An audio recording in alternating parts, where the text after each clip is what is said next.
C'est l'histoire d'une vieille dame qui confondait les euros et les anciens francs et qui a souscrit une énorme assurance vie au profit de son aide ménagère. Alors évidemment, les comptes de cette vieille dame sont vides, les héritiers voient rouge. Comment faire pour récupérer cet argent?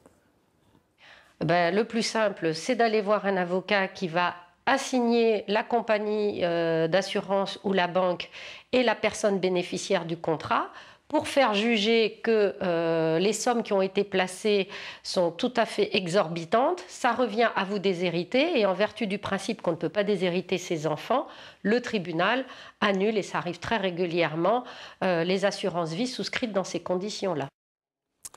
Alors, ça marche si la quasi-totalité des économies de la vieille dame ont été placées au profit de son aide. Imaginons qu'elle n'en ait placé qu'une toute petite partie et que vous vouliez quand même récupérer cet argent. Là, ça risque d'être beaucoup plus difficile.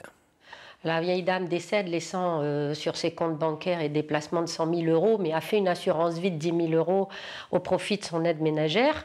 Là, le tribunal ne l'annulera pas, estimant que, compte tenu de ses capacités financières, elle pouvait, par ce biais-là, remercier les services rendus.